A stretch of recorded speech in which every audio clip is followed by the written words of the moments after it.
Bueno, pues por fin empezaremos.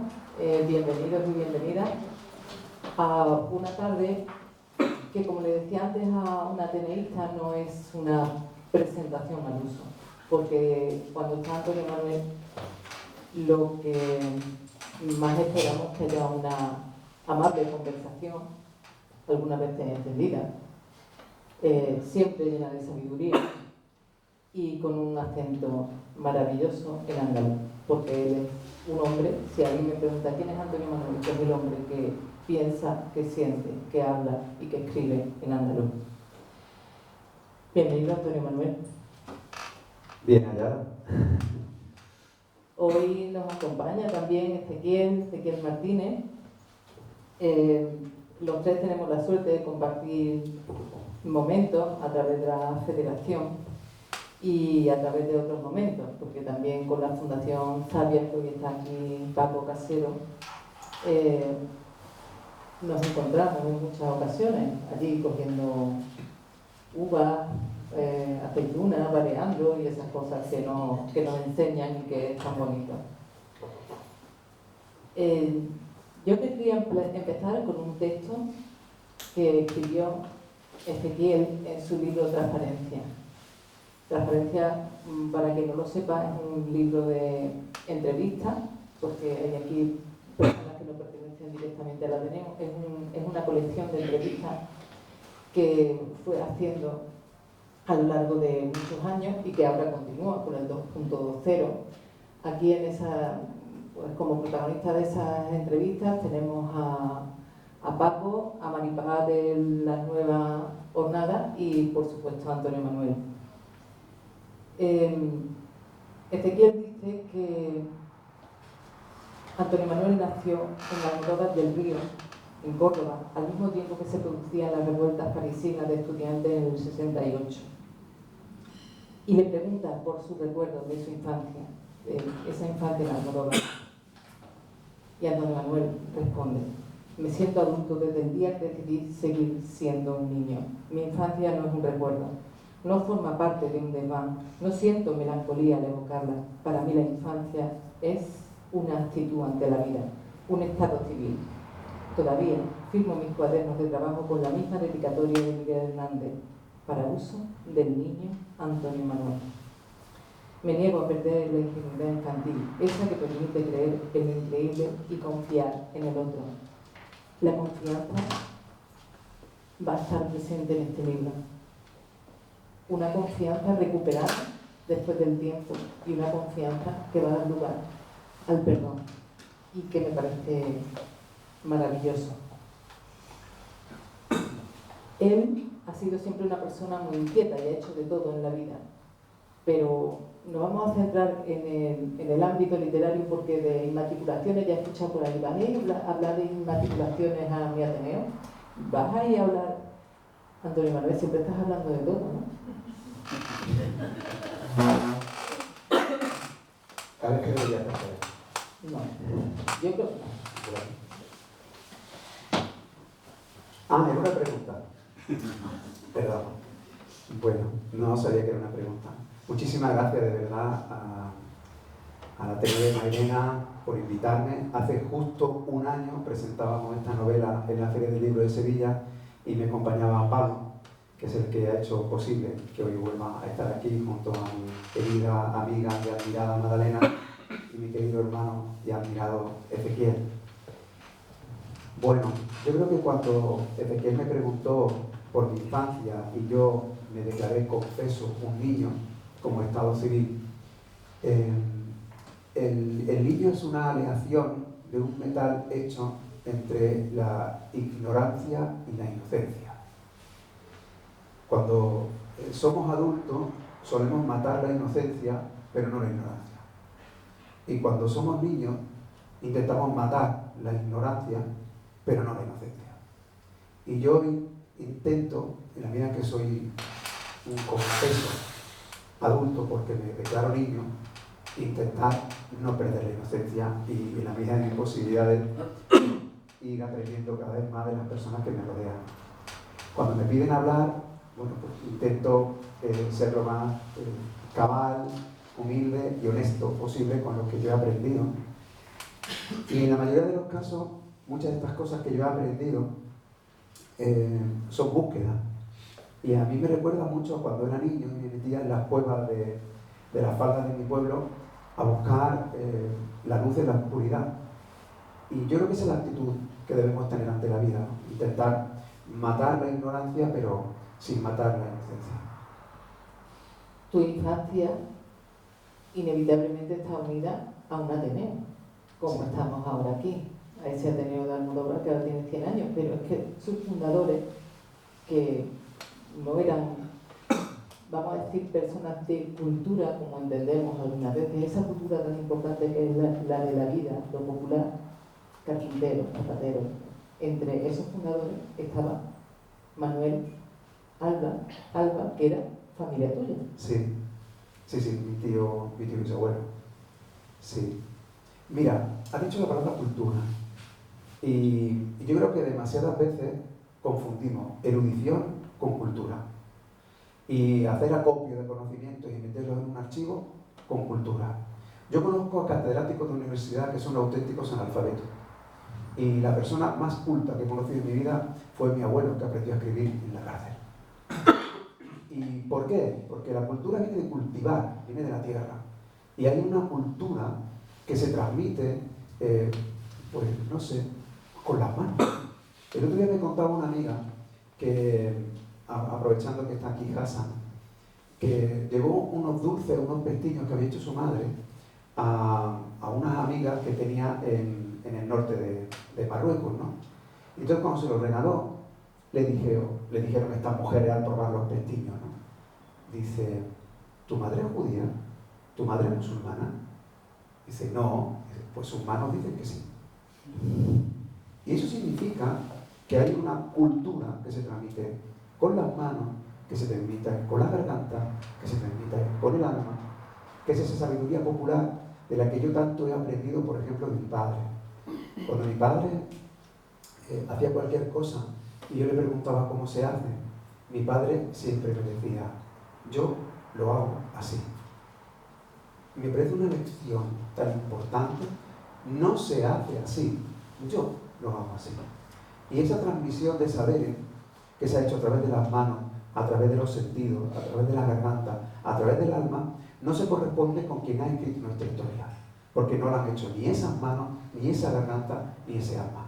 Por eso yo quiero reivindicar la cultura de verdad con mayúscula, que es esa cultura que late en el pueblo frente a esa erudición que demasiadas veces peca de cortar y pegar simplemente para hacer mérito para una acreditación académica como si fuera un frigorífico.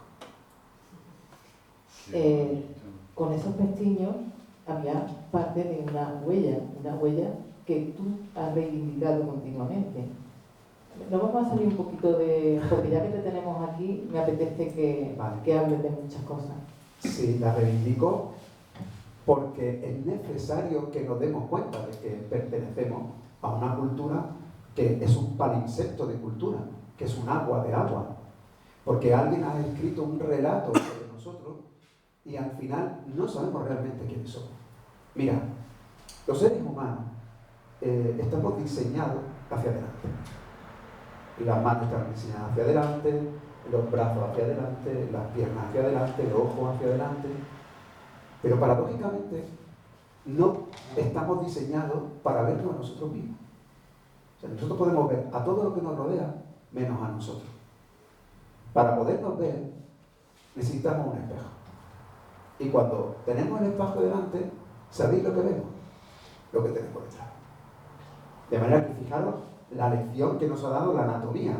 Estamos diseñados para caminar hacia adelante, pero si queremos saber quiénes somos, tenemos que mirar también hacia detrás. ¿Y qué ocurre? Que el espejo que nos han puesto delante para reconocernos está roto. Le faltan piezas. Y nos miramos y estamos desfigurados. Y al final acabamos aceptando que somos lo que otros dicen que somos. Y claro, nos desvirtúan en la lengua. Resulta que nosotros no hablamos una lengua natural, sino que tenemos un habla. Oye, qué cosa más curiosa. Los songhais tienen lengua. Los mapuches tienen lengua. Todos los pueblos del mundo tienen lengua. Pero claro, no tener lengua es negarte tu propia humanidad. ¿Y tu identidad? Pero resulta que nosotros no. Nosotros tenemos un habla de una lengua que no es la nuestra y que además hablamos mal. Y no lo hemos creído. Por ejemplo, toda la lectura que se hace de nosotros mismos se hace a partir de esa referencia que no es la nuestra. Los andaluces aspiramos la H. Mira, resulta que mi madre no sabe si tiene H o no tiene H. ¿Y cómo va a aspirar? No lo sabe.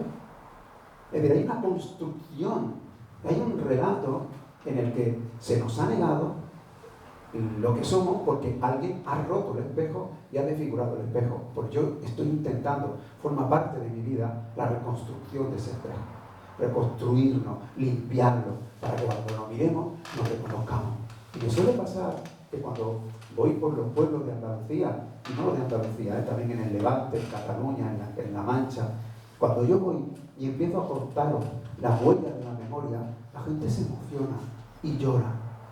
Y llora porque inmediatamente se ha reconocido, se ha mirado en el espejo y ha dicho, ya sé quién soy. Y a mí me parece que ese viaje, que es la única razón por la que estamos aquí, o sea, no hemos venido aquí, me refiero a la vida, para vivirla intensamente, para vivirla en negrita, porque la vida no es una cuestión de extensidad, sino de intensidad. Conozco a ancianos que tienen 15 años y a jóvenes que tienen 90. Lo importante es vivirla con intensidad. Aquí hay un maestro, que es Paco Casero, al que le podéis preguntar cómo se vive intensamente una vida. Y la otra es encontrarte a ti. Encontrarte a ti. Mira, para la tradición islámica, la expulsión de Adán y Eva del paraíso no es la expulsión de un lugar físico, sino de un lugar simbólico, que eres tú mismo. La expulsión es que te sacan de ti. Y entonces, de repente te ves desnudo. Claro, todo el viaje de la vida es para volver a encontrarte a ti y vivir en tu naturaleza. Eso se llama fitra. Los animales viven en su fitra, un perro vive en su fitra, un gato vive en su fitra, pero el ser humano no. El ser humano vive desquiciado buscándose a sí mismo. Una de las metáforas más hermosas de este encuentro es la estrella de 8 puntas, el símbolo andaluz por excelencia. Yo lo tengo tatuado aquí, en la muñeca. Es un símbolo que, como sabéis, proviene desde Tarteso, pero que se rectifica en Al-Ándalus, porque resulta que los 4 elementos de la naturaleza, que es un cuadrado, más los 4 humores del cuerpo, no hacen nada más que buscarse para encontrarse, que es la razón por la que estamos aquí. Claro, ese movimiento de búsqueda, lo primero que forma es una estrella de 8 puntas. Y la Alhambra de Granada, los alcázares de Sevilla, la mezquita de Córdoba, los patios andaluces y su azulejo están decorados con atauriques que representan ese movimiento infinito de búsqueda de ti, hacia afuera y hacia adentro. Bien, eso que está a la altura de tu ojo, no lo sabía.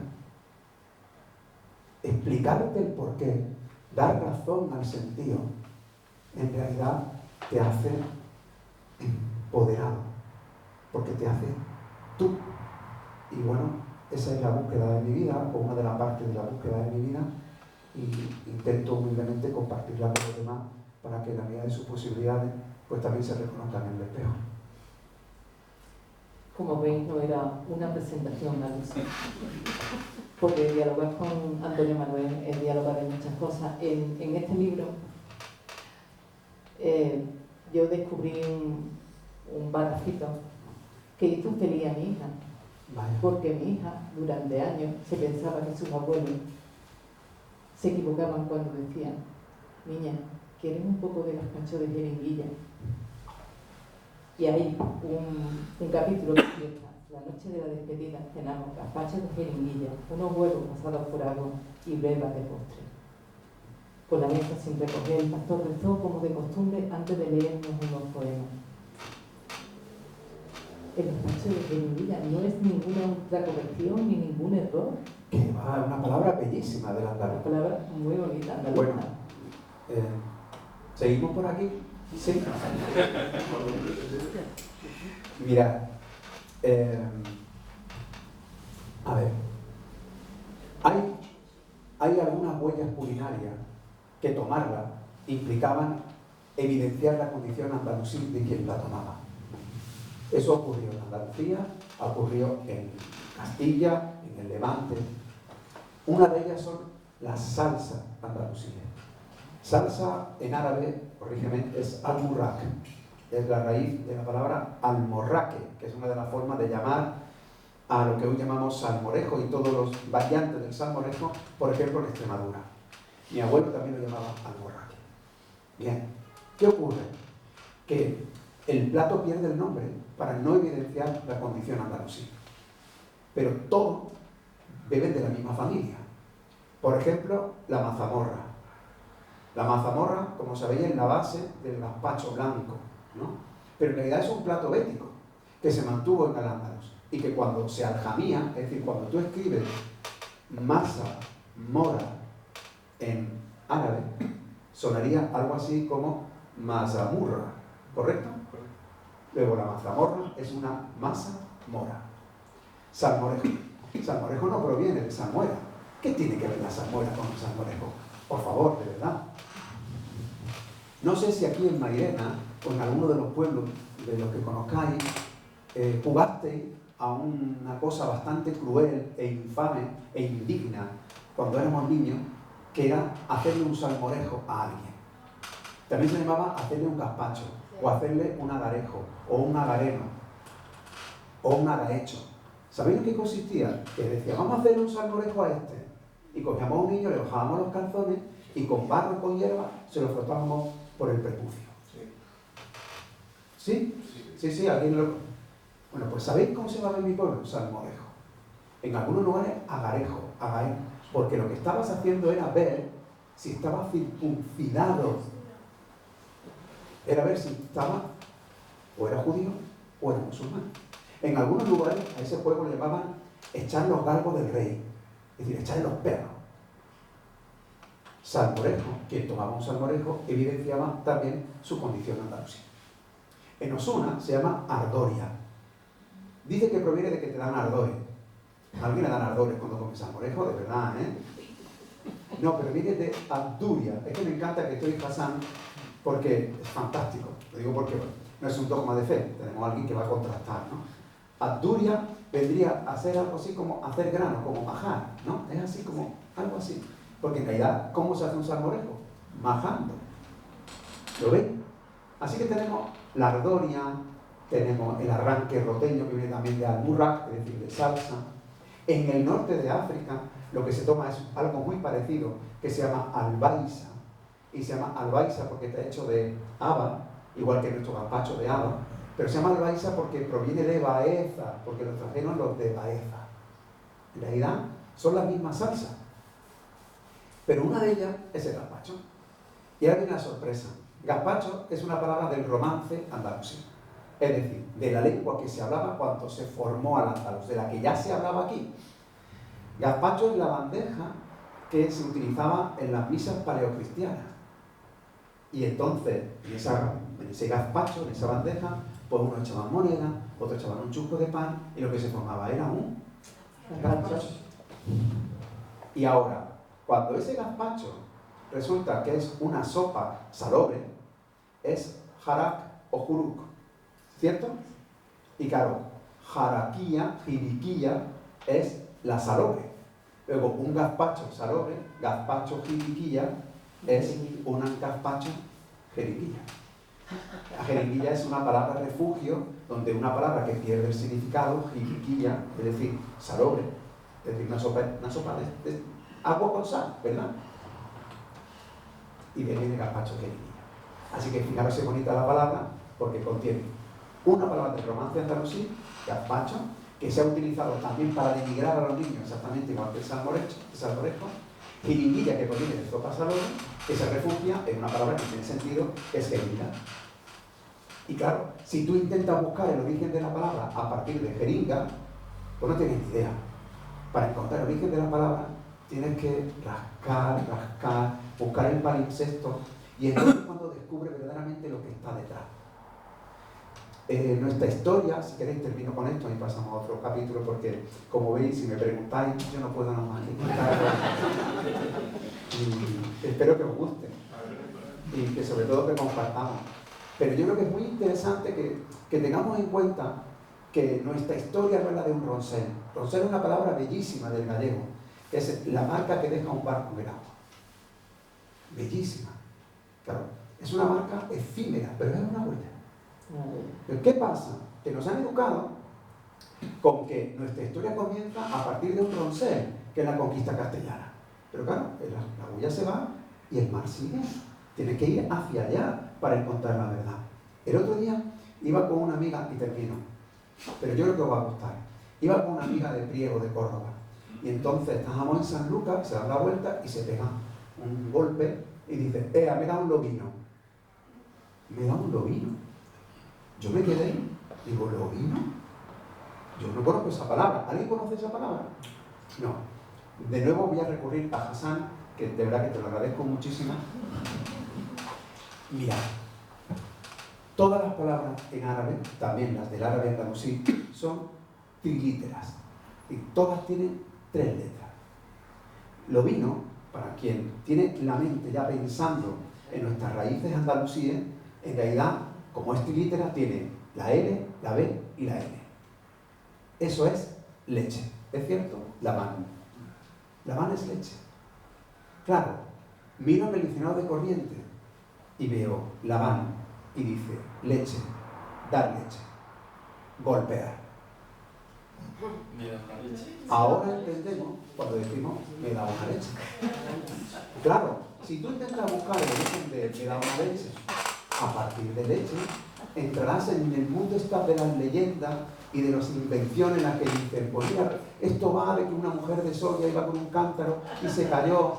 Pero ya no va de ahí. Si no me encuentro el arcaísmo lobino, no hubiera sabido que Labán en árabe tiene una acepción añadida que es golpear. De forma que darse una leche en realidad era darse un golpe. ¿Qué ocurrió? Que cuando Labán se convirtió en leche, aquí mantuvimos el significado de golpe, pero luego se perdió.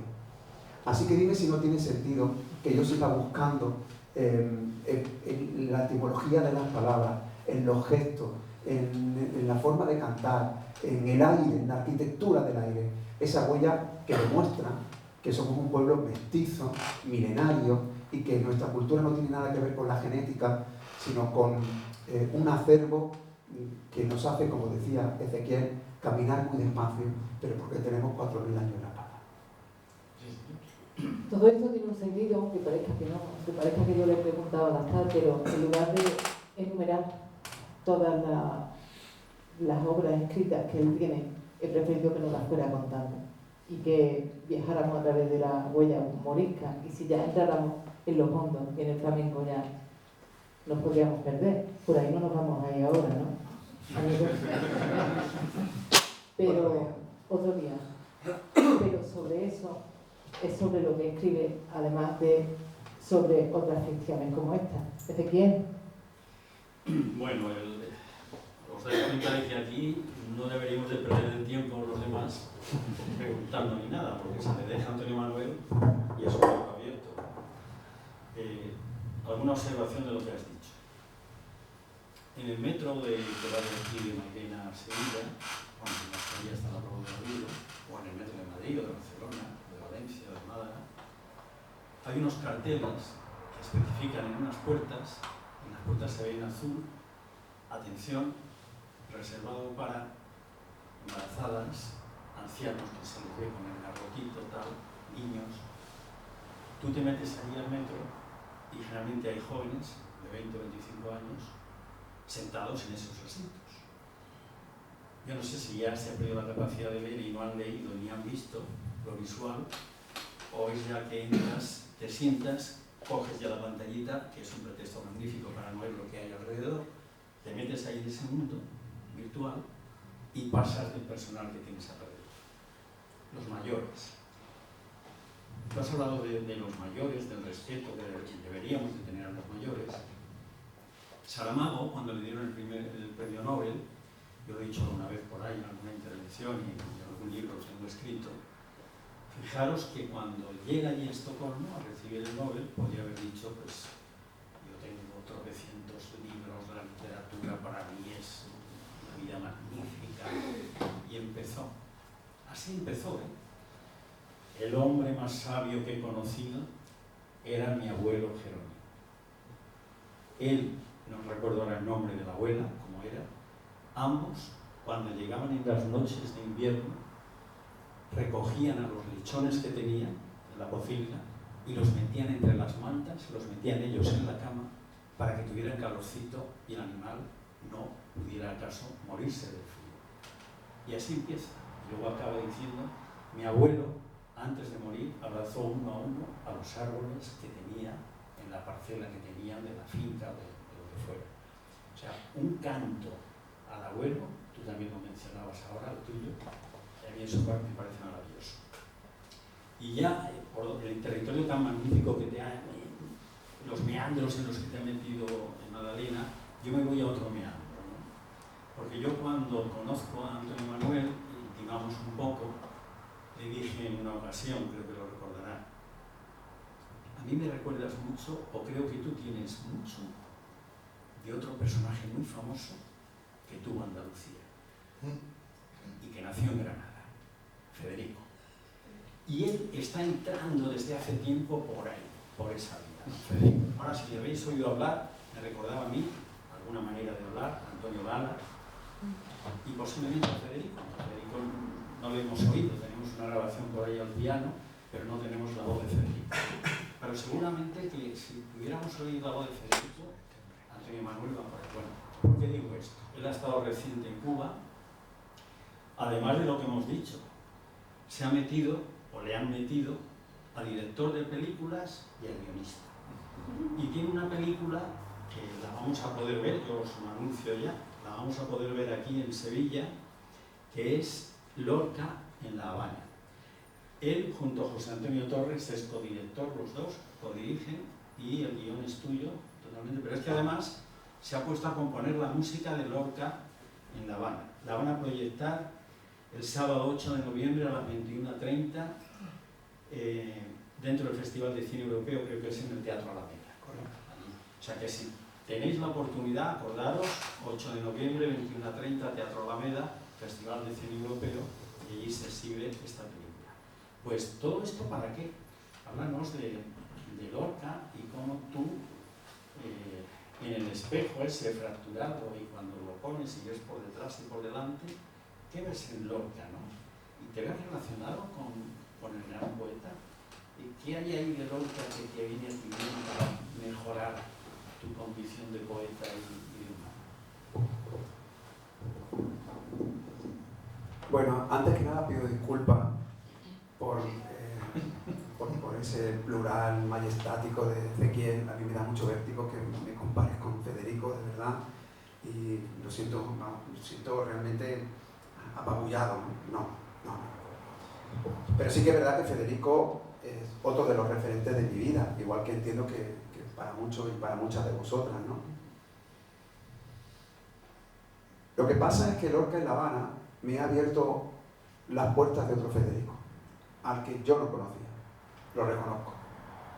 Porque de Federico se ha hablado mucho, de su estancia en Nueva York, de su estancia en Uruguay, en Argentina, pero prácticamente nadie conocía de su estancia en Cuba, y quienes lo conocían tampoco eran sabedores de la trascendencia personal, social y política que supuso para su vida. Y si me permite, empiezo por ahí para explicarte el porqué de su influencia en mí. Mira, Federico sale de España, de este nacional católico, casposo y rancio, al que desgraciadamente muchos nos quieren volver a traer. Él huye después de un fracaso amoroso con Emilio Aladrén. Y aunque él es un muerto de hambre, proviene de una familia rica y con contacto, que es la que le permite primero viajar a París, luego a Londres y definitivamente en Nueva York.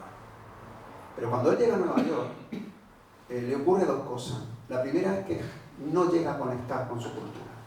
Primero porque no conoce el idioma. Y en segundo lugar, porque él es, como tú y como yo, mediterráneo, no sajón. Y la segunda, que es la razón a mi juicio más importante, es porque él vive de primera mano el capitalismo salvaje del crack del 29. Y entonces ve la negritud sin alma, vacía, de esa población completamente desahuciada y pierde toda la esperanza y toda la fe en un mundo que le habían vendido lleno de luces. Y cuando sale de Nueva York va a La Habana. Y nada más llegar a La Habana, lo primero que se encuentra es con el parecido geográfico con Andalucía. Yo suelo repetir muchas veces que el Guadalquivir nace en Cazorla pero desemboca en La Habana. Y cuando tú vas al Caribe te das cuenta de esa prolongación del Mediterráneo que además se inyecta en la pena de todos los que viven allí. Y cuando ve al mismo negro que había visto en Nueva York, realmente descubre al hermano del negro del Sacromonte. Ve exactamente la misma persona, es decir, a los hijos de un pueblo como el nuestro, maltratado, perseguido, y que sin embargo es consciente de que la vida es efímera y que tienen que ser felices, y somatizan todo el dolor en la felicidad, pero sin olvidar el dolor. Y eso es muy importante. Los andaluces sabemos que el dolor está aquí, no lo olvidamos. Y por eso cuando cantan una siguirilla te estremeces como si estuvieran retorciéndote el espinazo como una fregona. Pero también es verdad que no renunciamos a la alegría. Y por mal que lo pasemos, eso forma parte de nuestro patrimonio y la alegría es rebelde y reivindicativa. Y lo mismo pasa en Cuba. Él viaja cuando está la dictadura de Machado y contacta con intelectuales de primer nivel que están luchando contra la dictadura de Machado. Y a todo eso le cambia la mirada. Es decir, en Cuba es feliz, en Cuba se le cae la máscara que tenía en la península, que tenía aquí en España, se muestra dichoso, rabiosamente libre, sexualmente desinhibido. Su habitación en el Hotel La Unión llamaban el tranvía de la gente que la visitaba. Y por las noches se montaba en el coche de Flor Loiná y se correteaba la isla de Punta Cabo, se bebió todo lo que había, hasta el agua de los floreros, no dormía, pero sobre todo tomó conciencia de que luchar por la libertad, es decir, luchar por la república, era luchar por sí mismo. Y cuando regresa, utiliza como arma política la cultura. Yo que siempre he tenido como referente a Miguel Hernández, que además de empuñar la pluma, empuñó el fusil, con el tiempo he valorado también la actitud de Federico. Porque a Federico ahora hay una corriente que intenta desafectarlo políticamente, incluso intentan anudarlo con ideología conservadora. Eso es un auténtico disparate. Os pido por favor que leáis las entrevistas que hizo Federico a Diario de Barcelona, Argentino, de Mallorca, en los que decía que el compromiso social era su reto y que ahora no tenía otra mirada que esa, después de haber recorrido los pueblos de España con la barraca, después de haber ido ciudad por ciudad. Como decía antes Magdalena, yo soy ateneísta porque he mamado la cultura, la libertad y la independencia como armas de reivindicación y de construcción masiva. Claro, Federico a mí se me descubre en Cuba como un ser que ya sabía que era de luz, pero que en este caso, además, está armado social y políticamente. Y eso, a mi juicio, me ha redoblado la enorme admiración que tenía por Federico. No prohibimos aplaudir, ¿eh? No prohibimos aplaudir.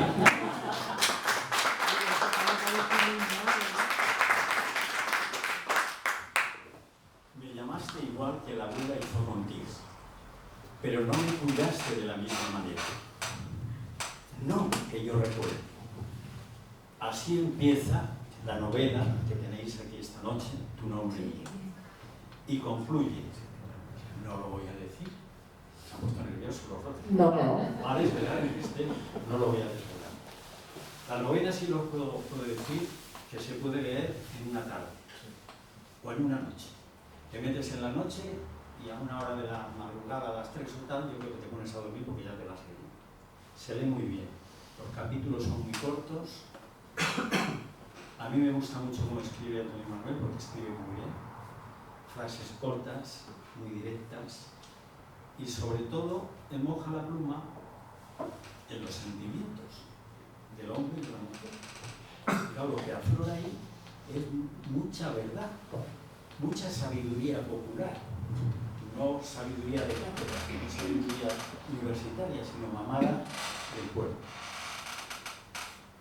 Otra frase, fijaros. Ignoro si lloraste emocionada al parirme. El único recuerdo que conservo de ti fue que quisiste matarme. Tú, que ahora no recuerdas mi nombre, que también es el tuyo. En esa frase se condensa buena parte del libro. Y una parte más, si le dejo a él que nos ilustre, ¿no? En la novela, el olvido, el perdón, el amor, la memoria, los nefastos recuerdos. No me engaña. Bajo tu disfraz de anciana inofensiva y enferma se escondía aquel monstruo que intentó matarme. Ahí están las líneas maestras de la novela. Y ahí te dejo el toro en suerte. Bueno.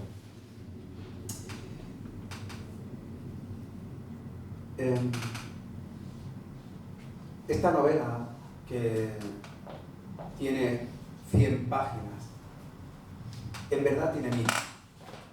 Tiene 100 escritas con palabras y 900 escritas con silencio. Porque esta novela surge de un reto personal, construir un relato a partir del silencio. De ahí que la premisa fuera la de una hija que se ve abocada y que acepta, por la situación vital que atraviesa, cuidar de su madre enferma de Alzheimer, de la que le dijeron cuando niña que intentó matarla. Claro, ella no sabe nada de la vida de su madre porque se la ha pasado entera entre penales y manicomios, y la madre no puede contar nada de lo que ocurrió porque no lo recuerda, porque está enferma de Alzheimer.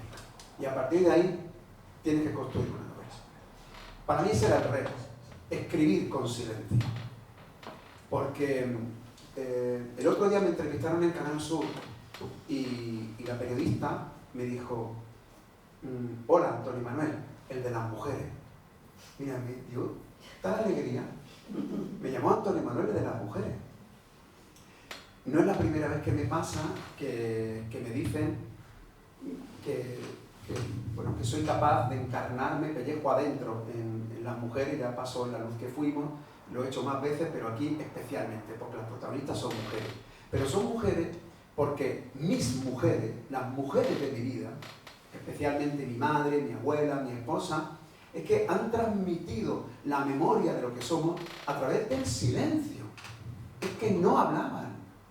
Es que mi abuela me contó una anécdota en mi vida, solo una. Entonces yo quería honrar, ser leal a la memoria de mi ancestro femenino y pensaba que el lenguaje tenía que ser el silencio. Ese es el primer reto. Es verdad que la novela aparentemente se ve fácil, pero es una trampa. Es una trampa. Porque la lectura fácil, que es la literatura que se lleva en la contemporaneidad, para ser distinto, se parecen demasiado. Yo aspiro a ser yo, lo digo con total humildad, pero lo digo muy en serio. Yo aspiro a ser yo, a ser reconocido cuando se me lea. Igual que cuando yo leía a Juan Rulfo, lo detectaba en una línea, o cuando lees a Federico, lo detectas en un verso, o cuando ves que la luna se refleja en el agua. Yo no voy a renunciar a quien soy. Y en mi literatura he intentado decir mucho con cada vez menos. Porque escribir bien no es utilizar frases subordinadas de 15 renglones. Escribir bien es sugerir. Escribir bien es decir lo mucho que puedas con lo poco que te dé con el silencio. Y en esta novela yo he intentado, ¿sabes?, que el silencio sea el protagonista. Por eso los capítulos son cortos. Son cortos, pero cada capítulo tiene su planteamiento, su nudo y su desenlace. Y digamos, el hilo invisible que ensarta cada joya, cada capítulo, es precisamente el silencio. Fíjate que cada capítulo que tiene su planteamiento, su nudo, su desenlace, es de nuevo también ser leal a nuestra propia memoria. Porque mirad, un andaluz, una andaluza, no soporta, le sale sarpullido cuando escucha algo que no tiene fin, que no tiene conclusión. No lo soporta. O sea, una copla de carnaval pues tiene un planteamiento, un nudo y un desenlace. Cuando tú escuchas una copla de Marifé de Triana o de Concha de Piqué, tiene su planteamiento, su nudo y su desenlace. Y cuando escucha una seguirilla, cuando escucha una soleá, tiene su planteamiento, su nudo y su desenlace. Con todo mi respeto, un haiku, con todo mi respeto, que yo lo respeto, de verdad, que puede ser tremendamente bellísimo, a un andaluz no le traspasa el alma. Por muy hermoso que sea, el paisaje estaba oscuro, el pájaro cantaba, el caracol no. Pues mira, pues sí, de verdad, creo que no, que es bellísimo, de verdad que sí. Pero claro, cuando tú escuchas una soleá, cuando dice una soleá, escucha, dice, subimos juntos la cuesta, y ahora que la bajo solo, qué trabajito me cuesta. En tres versos hay una sabiduría y hay un contenido, pero porque está escrito con silencio. Porque dice, subimos juntos la cuesta. ¿Quién? Dos amantes, una madre y una hija, dos hermanos, dos amigos, dos amigas.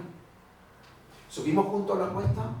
Fijaros en qué poco espacio está diciendo que hubo sufrimiento, que hubo esfuerzo, porque ha utilizado de una forma muy sabia la palabra cuesta, 2 veces. Luego dice, y ahora que la bajo solo, y ahora baja solo, ¿por qué? Porque te has desenamorado, porque ha muerto tu padre, porque ha muerto tu madre, porque te has peleado con tu amigo. Dice, qué trabajito me cuesta. En esta novela yo intento de nuevo ser leal con una forma de entender la creación, que es intentar decir lo máximo que puedo, pero utilizando el silencio como arma.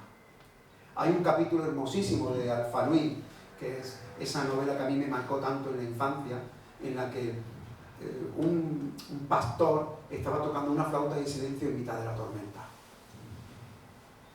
Y lo que hacía era dibujar, como si fuera un hilo de seda, lo callado, lo apagado, entre tanto ruido de fondo. Y yo creo que ahora hay demasiado ruido de fondo. Y la reivindicación del silencio, creo que literariamente es también un arma política. Estamos improvisando. Bueno, Hablado de Alfanjuí, ¿no? El Sánchez Ferrosi, el pastor. El pastor que aparece también en Tu nombre no. Aprendí castellano viendo los partidos de fútbol en los bares de Tetuán. Crucé la frontera en los bajos de un camión. He dormido en las aceras, en las cunetas, en los temporeros. He trabajado en lo que vosotros despreciáis, mendigando en las calles, rebuscando cartones y chatarra, de sol a sol en el campo, o cubriendo el turno de noche a un basurero. Aprendí a leer con los libros que la gente tiraba a los contenedores. Mis poetas preferidos, dice el pastor, son Cernuda, Federico y Miguel Hernández, pastor como yo. Pues sí. Habréis podido comprobar cómo he descrito un personaje en 5 renglones. Ya lo sabes casi todo de ese personaje. La hija lleva a la madre a la casa de la abuela, donde se criaron las dos. La casa es elemento fundamental en la novela. La novela es rural, y es muy importante lo que voy a decir ahora. Es una novela premeditadamente rural, concienzudamente rural, reivindicativamente rural. La casa es protagonista de la novela. Y cuando llegan allí se encuentra que hay un pastor marroquí que la está ocupando. Este pastor marroquí para mí era esencial. ¿Por qué? Porque necesitaba una alcayata donde poder colgar las rebecas, las camisas, es decir, los recuerdos de una y de otra. Porque el hecho crucial de la novela pasa en Tetuán durante el protectorado español en Marruecos.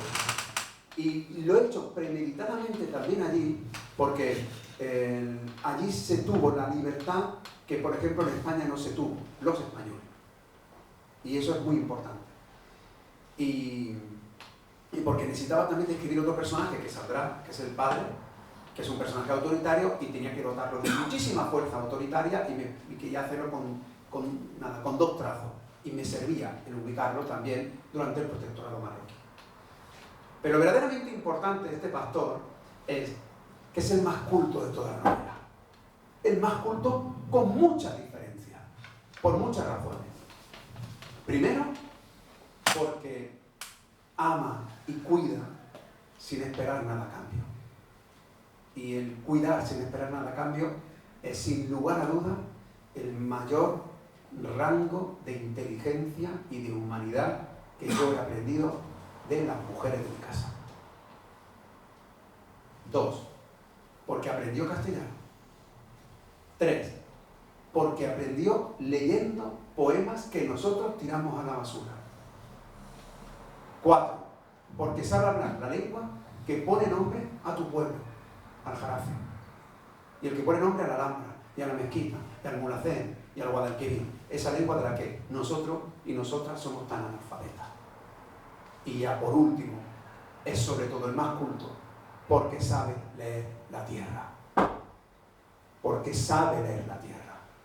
Porque le hemos dado la espalda al cielo y a la tierra. Cuando una persona está desorientada, es porque ha perdido el oriente de la mañana. Y cuando ha perdido el norte, es porque no sabe dónde está la estrella polar. Nosotros ya no sabemos leer el cielo, pero es que tampoco sabemos leer la tierra. Me da un poco de apuro decir esto al lado de tierra y mar, hecho carne, y al lado de Paco Casero, que está hecho de tierra y de surco, como lo podéis comprobar.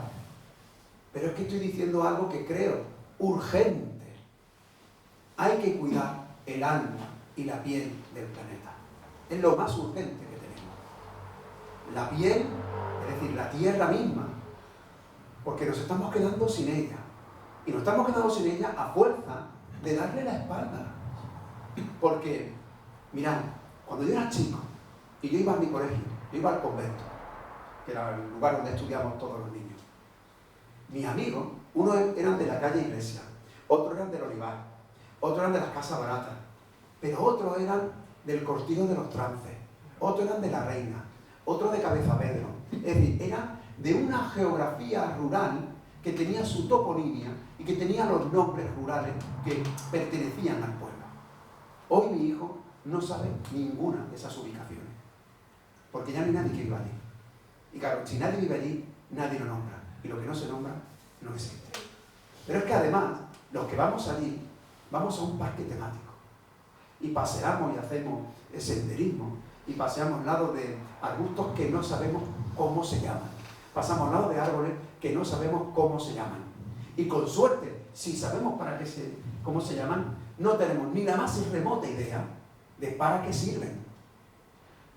Sin embargo, este pastor marroquí sí sabe para qué sirve la cornicabra, sí sabe para qué sirve la retama, la jara pringosa. Y además, cerrando los ojos, sabe si es verano, otoño, primavera o invierno, escuchando el canto de los pájaros. Y cerrando los ojos sabe si está en la campiña o en la dehesa. Esa cultura la hemos perdido. Ahora decidme quién es el inculto. Por eso esta novela hace esa reivindicación y lo hago colocándolo en un personaje sobre el que recaen todos los prejuicios de inicio. Porque esta novela es un trampantojo. Realmente es así. Tú conforme vas leyendo vas descubriendo que lo que yo te estoy diciendo no es verdad. Y que se va desmontando poco a poco. Y que el personaje crucial, que es un pastor marroquí, es decir, alguien sobre el que están recayendo tantos estereotipos, tantos mensajes de odio, tanta xenofobia, tanto racismo, resulta que es la persona que ama, que cuida, el que sabe dónde está, el que sabe cuidar la tierra, que es la que nos da el aire, el alimento y el agua que bebemos. Y por eso es un mensaje de respeto a la naturaleza y de respeto en el cerebro.